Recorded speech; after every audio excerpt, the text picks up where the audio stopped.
नूरपुर गांव में संतराम नाम का एक मजदूर रहता था। वो शनिदेव पर बहुत गहरी आस्था रखता था। संतराम हर शनिवार मंदिर जाकर काले तिल, तेल और दाल शनिदेव को अर्पित किया करता था। एक शाम वो उदास मन से घर लौटता है। तभी उसकी पत्नी उससे पूछती है, अजी क्या हो गया, क्यों इतना उदास दिख रहे हो? आज कोई काम नहीं मिला क्या? क्या बताऊं सुनीता, आज मैं सारा दिन खाली ही बैठा रहा। मुझे कोई काम नहीं मिला। आज मैं खाली हाथ ही घर लौट आया। न जाने अब आज के खाने का गुजारा कैसे होगा। आए बड़े शनि भक्त, अब क्यों नहीं कहते उनको तुम्हारी मदद करने के लिए? 1000 बार कहा है शनिदेव की पूजा करने से घर में परेशानियां आती, लेकिन मेरी बात तो कोई सुनता ही नहीं। अब जाओ अपने शनि से ही खाना मांग लो। ओहो सुनीता, तुम कहाँ की बात कहाँ ले जाती हो। शनिदेव की पूजा से मुसीबत नहीं बल्कि जीवन में खुशियाँ आती है। वो तो अपने भक्तों की सदा सहायता करते हैं। मैं कह देता हूँ, एक न एक दिन वो हमारे दुख भी जरूर दूर कर देंगे। तभी बाहर दरवाजे पर कोई आता है। अरे भाई, क्या तुम मेरा एक काम कर दोगे? जो तुम्हारी मजदूरी होगी तुम ले लेना। हाँ हाँ क्यों नहीं, बताइए क्या करना होगा मुझे? भैया मेरा थोड़ा सामान है, वो स्टेशन तक पहुँचाना है। वो क्या है ना, मैं अपने गाँव जा रहा हूँ। ये कहकर वो आदमी संतराम को अपने साथ ले जाता है। कहाँ है आपका सामान, दिखाइए। ये रहा मेरा बैग और अटैची, बस इतना सा। इसको तो मैं चुटकियों में स्टेशन पहुँचा दूंगा। इसके बाद संतराम सामान उठाकर उस आदमी के साथ चल पड़ता है और कुछ ही देर में स्टेशन पहुँच जाता है। तुम्हारा बहुत बहुत शुक्रिया भैया। ये लो तुम्हारी मजदूरी 10 रुपए। जैसे मेरे शनिदेव की इच्छा। जय शनिदेव, जय शनिदेव। ये कहकर संतराम वहाँ से चला जाता है। रास्ते में जाते वक्त वो सोचता है, अब मैं इन पैसों से खाने का सामान ले लेता हूँ। वो सीधा दुकान पहुँचता है। भाई मुझे थोड़ा आटा और तेल दे दो। पर संतराम भैया, आज तो शनिवार है ना, और आप तो हर शनिवार तेल, तिल और उड़द की दाल लेकर जाते हो, फिर आज आटा? अरे मैं तो भूल ही गया था। अच्छा हुआ तुमने याद दिला दिया। तुम जल्दी से यही तीनों सामान बांध दो। इसके बाद संतराम सीधे मंदिर जाता है और शनिदेव महाराज को काले तिल, तेल और उड़द की दाल चढ़ा देता है और उनसे प्रार्थना करने लगता है। हे शनिदेव, मैं गरीब मजदूर हूँ। अगर मजदूरी नहीं मिलेगी तो मैं 2 वक्त की रोटी भी नहीं खा सकता। कृपा करके मेरी मदद करो महाराज, मेरी मदद करो। फिर संतराम जब घर लौटता है तो उसकी पत्नी उससे पूछती है, दिखाओ तो जरा कितनी मजदूरी मिली, दिखाओ दिखाओ। सुनीता, वो मजदूरी तो मिली थी, पर जैसे ही मुझे पता चला कि आज शनिवार है, मैं उन पैसों से मंदिर में शनिदेव को तिल, तेल और दाल चढ़ाया। देखो जी, साफ साफ कह देती हूँ, तुम इस शनिदेव की पूजा छोड़ क्यों नहीं देते? आज उनकी वजह से हमें फिर भूखा ही सोना पड़ेगा। उनको तो तुम्हारी रत्ती भर चिंता नहीं है। सुनीता, अगर शनिदेव के लिए मुझे भूखा भी सोना पड़े तो मैं रह लूंगा, लेकिन उनकी पूजा किए बिना मैं नहीं रह सकता। और मुझे पूरा यकीन है, एक न एक दिन वो हमारी मदद जरूर करेंगे। अरे क्या खाक मदद करेंगे? 2 वक्त की रोटी तो वो अपने भक्त को दे नहीं सकते। और सारी दुनिया ये बात जानती है कि शनि एक ऐसा देवता है कि इसकी टेढ़ी दृष्टि जिस पर पड़ जाए वो दर बदर की ठोकरें खाने को मजबूर हो जाता है। और इसकी साढ़े साथी और ढैया जिस पर चलने लगे वो तो बर्बाद ही हो जाता है। अब भी कह देती हूँ, तुम उनकी पूजा छोड़ दो। सुनीता, तुम मेरे प्रभु का अपमान मत करो। वो तो बड़े ही दयालु और परोपकारी हैं। तुम्हें नहीं पता, राजा विक्रमादित्य ने उनका अपमान किया था तो उनका रूप कुरूप कर दिया था और तेली के घर कोल्हू जलाना पड़ गया था उन्हें। फिर जब राजा विक्रमादित्य ने उनसे माफी मांगी तब मेरे शनिदेव ने उनको वैसा ही रंग रूप और उनका राजपाट उनको लौटा दिया था। तो अब तुम मुझसे क्या चाहते हो? क्या मैं भी उनसे माफी मांगू? हाँ, जल्दी से उनसे माफी मांग लो, नहीं तो पछताओगे। लेकिन सुनीता ने माफी मांगने से इनकार कर दिया। फिर अगले दिन जब सुनीता उठी तो उसके सारे शरीर पर मोटे मोटे लाल दाने हो चुके थे। उसका चेहरा भी बुरी तरह दानों से भर गया था, साथ ही उसकी आवाज भी बंद हो गई थी। आ आ आ आ आ आ। ये तुम्हें क्या हुआ सुनीता? तुम्हारे सारे शरीर पर ये निशान कैसे? और तुम कुछ बोल क्यों नहीं पा रही? लेकिन सुनीता कुछ भी बोल नहीं पा रही थी और वो बस लगातार रोई जा रही थी। फिर संतराम जल्दी से उसको शनिदेव के मंदिर ले जाता है और उसके सामने तेल का दीपक जलाकर हाथ जोड़ते हुए कहता है, हे प्रभु, हे शनि महाराज, मेरी पत्नी ने आपके बारे में जो भी बातें की हैं, उसे इसकी नादानी समझकर माफ कर दो। इसे आपकी शक्ति का बिल्कुल भी अंदाजा नहीं था। इसे क्षमा करें प्रभु, इसे क्षमा करें। संतराम दिन रात वही शनिदेव का जप करता रहा। जप करते करते उन दोनों को कब नींद आ जाती है उनको पता ही नहीं चलता। तभी संतराम के सपने में शनिदेव आकर कहते हैं, वत्स, तेरी पत्नी ने मेरा अपमान किया है, ये क्षमा योग्य नहीं है, किंतु तेरी भक्ति से मैं बेहद ही प्रसन्न हूँ, इसलिए मैं तेरी पत्नी के दोष को समाप्त करता हूँ। वत्स, तेरी भक्ति ने सिद्ध कर दिया है कि तू ही मेरा सच्चा भक्त है। अब तू मुझसे कोई भी वर मांग सकता है। मांगो वत्स, तुम्हारी क्या इच्छा है? प्रभु, मैं चाहता हूँ कि मैं और मेरी पत्नी सदा आपकी पूजा करते रहे और हमें जल्द ही संतान सुख की प्राप्ति हो। साथ ही हमारा घर धन धान्य से भर जाए और हमें किसी भी चीज की कमी ना हो। तथास्तु। इतना कहते ही वो अदृश्य हो जाते हैं और संतराम नींद से जाग जाता है। फिर वो सुनीता को उठाते हुए कहता है, सुनीता, देखो तुम बिल्कुल ठीक हो गई।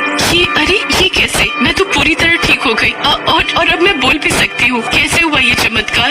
ये सब शनिदेव की कृपा से हुआ है। मुझे माफ कर दीजिए प्रभु, मुझसे गलती हो गई। मैंने अपनी अज्ञानता के चलते आपका बहुत अपमान किया। मुझे क्षमा करे प्रभु, मुझे क्षमा करे। अब से मैं भी इनके साथ हर रोज आपकी पूजा अर्चना करूंगी। जय शनिदेव, जय शनिदेव। फिर वो जब घर वापस जाते हैं तो उनके घर के अंदर एक काले रंग की पोटली रखी हुई होती है। संतराम जैसे ही उस पोटली को खोलता है, उसमें ढेर सारे हीरे जवाहरात रखे हुए होते हैं। वो दोनों हाथ जोड़कर कहने लगते हैं, ये सब मेरे शनिदेव की कृपा है। जय शनिदेव, जय शनिदेव, जय शनिदेव, जय शनिदेव। इसके बाद वो एक बड़ा सा घर और गाड़ी ले लेते हैं। साथ ही अपने घर के अंदर बड़ा सा मंदिर बनवाते हैं और उसमें शनिदेव की प्रतिमा रखते हैं और दिन रात उनकी पूजा करते हैं। फिर कुछ महीनों बाद सुनीता एक पुत्र को जन्म देती है, जिसका नाम वो शनि रखते हैं। इसके बाद दोनों पति पत्नी अपने बच्चे को लेकर शनिदेव के मंदिर जाते हैं। चंदनपुर राज्य में दीनानाथ नाम का एक बहुत गरीब सेठ रहता था, जो कि किसी जमाने में बहुत बड़ा धनवान था। जब सेठ धनी था, उस समय सेठ ने बहुत पुण्य किए। गौशाला बनवाई, गरीबों को खाना खिलाया, अनाथ आश्रम बनवाए और भी बहुत से पुण्य किए थे। लेकिन जैसे जैसे समय गुजरा, सेठ निर्धन हो गया। एक बार सेठानी जब बाजार से कुछ सामान ला रही थी, तब उसने सुना राजा के सैनिक कुछ ऐलान कर रहे हैं। सुनो सुनो, सारे नगरवासियों के लिए राजा विक्रमजीत का आदेश है कि यदि किसी व्यक्ति ने कोई पुण्य कार्य किए हैं तो वो अपने पुण्य बताएं और अपने पुण्य का जो भी उचित फल है वो इनाम स्वरूप राजमहल से ले जाएं। क्या? जिसने भी पुण्य किए हैं उन्हें राजा इनाम देंगे? फिर तो ये बात मैं इन्हें जाकर अभी बताती हूँ। गरीबी में दिन गुजारते हुए हमें भी कहाँ रातों को नींद आती है। सेठानी घर जाकर सारी बात अपने पति को बताती है। सुनिए जी, मुझे आपको कुछ बताना है। बहुत ही जरूरी बात है, जिसे सुनकर आप भी बहुत खुश होंगे। राजा विक्रमजीत ने राज्य में ऐलान किया है कि जिस भी व्यक्ति ने जीवन में कुछ भी पुण्य कार्य किए हैं, वो उन्हें जाकर राजा को बताए तो वो बदले में इनाम स्वरूप बहुत सा धन देंगे। और हमने तो बहुत पुण्य किए हैं। आप राजा के पास जाओ और अपने पुण्य बताकर उनका जो भी फल मिले ले आओ। अगर ऐसी बात है तो मैं कल ही राजा के पास चला जाऊंगा। मैंने तो इतने पुण्य कार्य किए हैं कि गिनते गिनते राजा भी थक जाएंगे। और अगले दिन ही सेठ दीनानाथ राजा से मिलने जाने के लिए तैयार हो आने लगा तो सेठानी ने सेठ से कहा, सुनो जी, ये रास्ते के लिए 4 रोटी बनाकर बांध दी है। राजमहल दूर है, भूख लगी आएगी, कहीं थोड़ी देर रास्ते में रुककर खा लेना। सेठ दीनानाथ घर से निकल पड़ा। गर्मी का समय था, दोपहर हो गई थी। बहुत गर्मी है। दोपहर में तपती धूप में चलना थोड़ा मुश्किल है। प्यास भी लगी है। सामने तालाब से पानी पीकर वृक्ष की छाया में क्यों ना बैठकर थोड़ा आराम कर लूं और रोटी भी खा लूंगा। सेठ दीनानाथ वृक्ष के नीचे रोटी रखकर पानी से हाथ मुंह धोने लगा। तभी वहां पर एक कुतिया अपने 4-5 छोटे छोटे बच्चों के साथ पहुंच गई और सेठ के सामने प्रेम से दुम हिलाने लगी। अरे, लगता है ये कुतिया भूखी है, तभी अपनी दुम हिला रही है। शायद ये मेरे से कुछ खाने के लिए मांग रही है। लगता है इसे मेरे पास से रोटी की खुशबू आ गई है। रुक, मैं अभी 2 रोटी तुझे देता हूँ। कुतिया को देखकर सेठ दीनानाथ को दया आ गई। सेठ दीनानाथ ने 2 रोटी निकाल कुतिया को डाल दी। कुतिया भूखी थी और बिना समय लगाए कुतिया दोनों रोटी खा गई और फिर से सेठ की तरफ देखने लगी। लगता है ये 2 रोटी इस कुतिया के लिए कम रहेगी। इसके 4-5 बच्चे इसका दूध भी पीते होंगे। 2 रोटी से इसकी भूख नहीं मिट सकती। ये ले, ये बची हुई 2 रोटी भी तू खा ले। कम से कम थोड़ा तो तेरा पेट भर जाएगा। मैं पानी पीकर अपनी प्यास बुझा लूंगा। कुतिया को अपने हिस्से की रोटी देकर सेठ दीनानाथ राजमहल पहुंचा। राज दरबार में राजा विक्रमजीत सभी लोगों से उनके पुण्य कार्य पूछ रहे थे। प्रणाम महाराज, मेरा नाम सेठ दीनानाथ है। किसी समय में मेरे पास धन वैभव की कोई कमी नहीं थी, पर अब मैं निर्धन हो गया हूं। मैंने अपने जीवन में अनेकों पुण्य कार्य किए हैं। मैं आपके समक्ष अपने द्वारा किए पुण्य कार्य सुनाने आया हूं। ठीक है फिर सेठ दीनानाथ जी, बताइए आपने अपने जीवन में कौन कौन से पुण्य कार्य किए हैं? महाराज, मैंने अब तक के अपने जीवन काल में अनेक भूखों को भोजन कराया है। अनाथ बच्चों के लिए अनाथ आश्रम और गरीबों के लिए अस्पताल तथा गायों के लिए गौशाला बनवाई है। राजा विस्तार से सेठ दीनानाथ के द्वारा किए सभी पुण्य कार्यों के बारे में सुन रहे थे और सेठ दीनानाथ अपने द्वारा किए गए सभी पुण्य कार्य बताता जा रहा था। महाराज, अब आप मुझे क्या फल देंगे? मैंने आपको अपने द्वारा किए गए बहुत से अपने कार्यों के बारे में बता दिया है।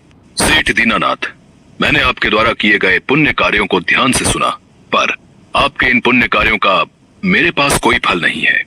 यदि आपने कोई और पुण्य किया है तो वो भी बताएं, शायद उसका कोई फल मैं आपको दे पाऊं। महाराज, जब आप मेरे द्वारा किए गए इतने सारे पुण्य कार्यों के बदले भी मुझे कोई फल नहीं दे रहे, तो आगे के और कार्य बताकर भला मुझे क्या फायदा होगा? मुझे आज्ञा दीजिए महाराज, मैं चलता हूँ। जब सेठ वापस जाने लगा तो राज सैनिकों ने राजा के कान में कुछ कहा और राजा ने सेठ को आवाज लगाई। सेठ दीनानाथ जी, रुकिए। आपने एक पुण्य कार्य प्रातः जो किया था वो तो आपने बताया ही नहीं। प्रातः तो मैंने कोई पुण्य कार्य किया ही नहीं। फिर राजा किस पुण्य की बात कर रहे हैं? मुझे तो कुछ भी याद नहीं है। परंतु महाराज, प्रातः तो मैंने कोई पुण्य कार्य नहीं किया।